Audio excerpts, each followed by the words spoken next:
Okay, welcome back. In this particular video, we're going to talk about backdoors. Backdoors are basically any type of plugin, theme, or any type of third-party code that is inserted into a WordPress site after the initial WordPress install.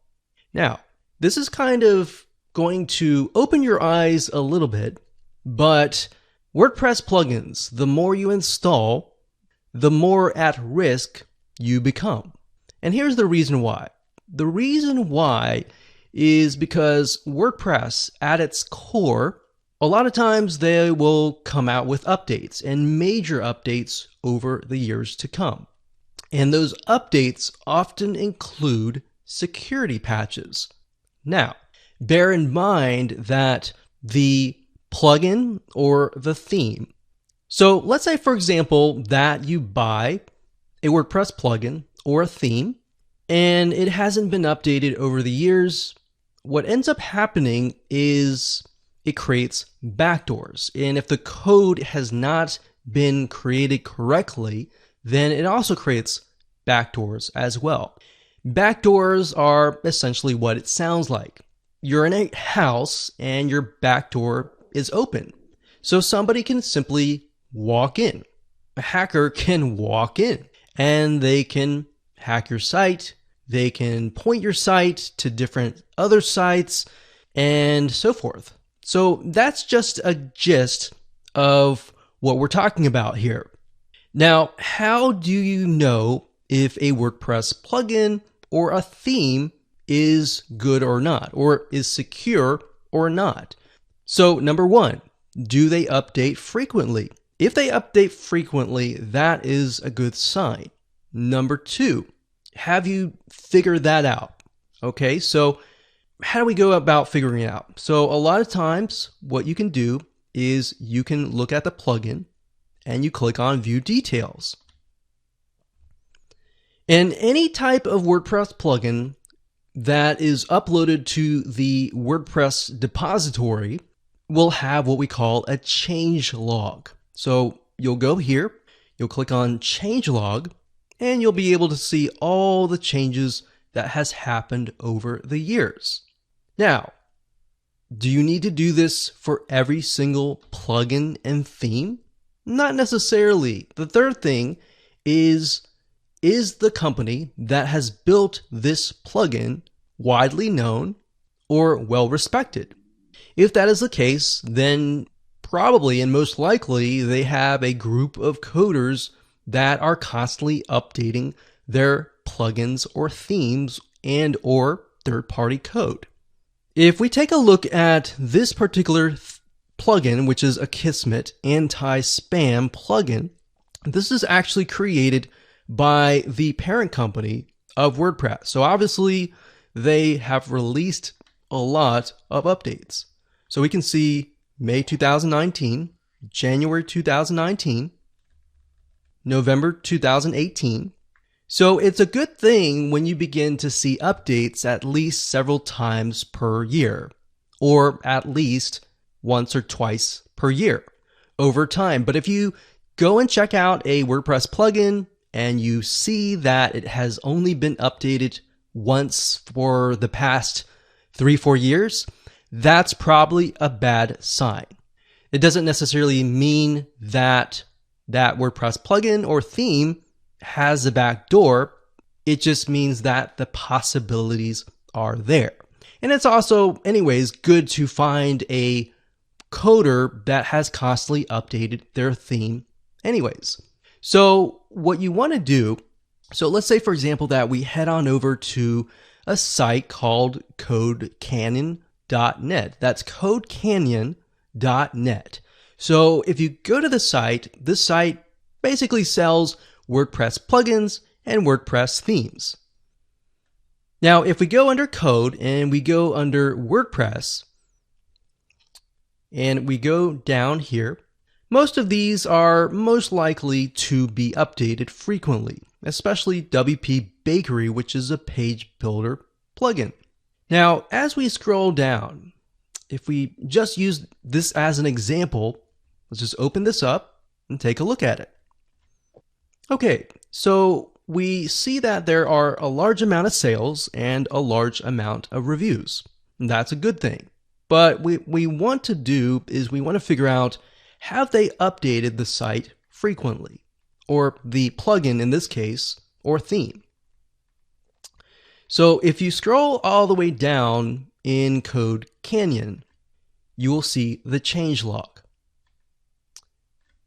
So we can see here, it says July 2019, July 2019, May 2019.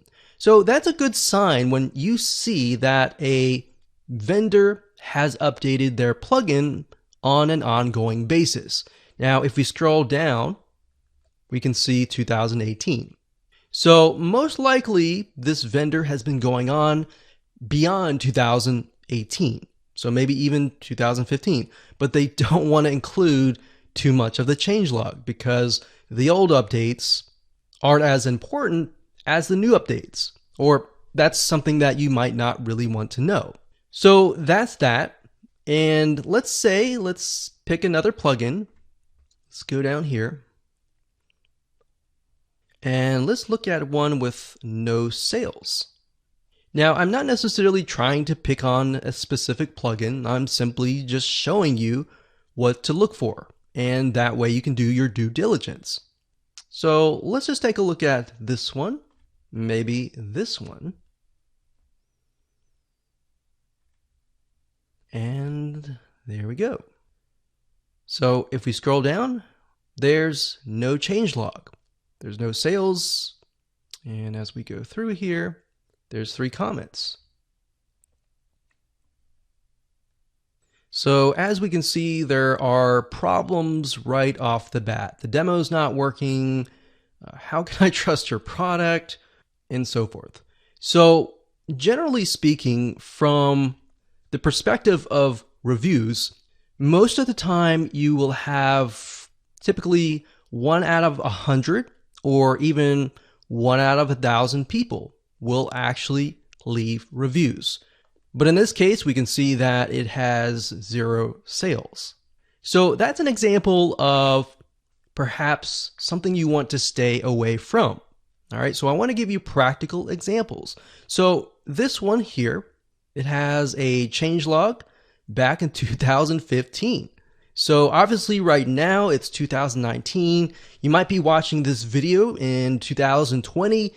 Regardless, if that's the case, I would not buy this plugin. So I wanted to show you this as an example of plugins that are updated constantly and evolving over the years versus plugins that are static, that haven't changed or anything like that. So that's basically what you're looking for. And as you can see, that's pretty simple. So the same goes for themes as well. So if you go under, let's say, this is Code Canyon. So they actually have another site called themeforest.net. So let's go over there right now. And WordPress. So we'll go to the WordPress.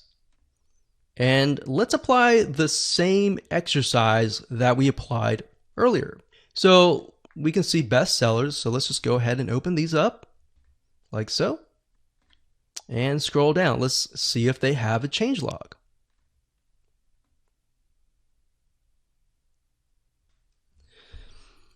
Now, as I am scrolling down, I do not see a changelog. So if you don't see a changelog, you can simply go to google.com and type in changelog, and of course the name of the plugin and the theme. So in this case, we see the Avada changelog.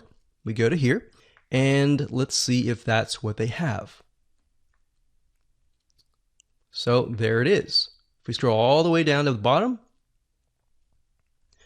we can see that it has evolved beyond 2015. Now, if we scroll back to the top, we can see that there are tons and tons and tons and tons of updates. And that's a good sign. That means they most likely have a team of coders that are coding this particular plugin or theme. So we can see 2019, August 28th. That's just 2 months ago, or actually 1 month ago. So that's the technique that I would use in terms of practical terms of finding a reliable theme or plugin. So you can do the same thing with WordPress plugins that are inside the depository. So if you go up here, you click on Add New, and let's pick one of these. And I did a search on comment moderation, and we can see some of these have a good amount of reviews, but then some of them don't really have a lot of reviews at all. So let's just take a look at this one and click on more details right here. Go to changelog, and we see that there's not really a whole lot of information. Now, sometimes you might not find the changelog on that page, so you'll have to go do a little bit research to go to the plugin homepage and get an idea based on that. Now, not everybody leaves reviews, like I said. So 29 reviews, but 1,000 plus active installations. So you can't really look at this. You have to look at the changelog. So I hope that makes sense. We're going to stop right there before we give you way too much information, and we'll move on to the next video.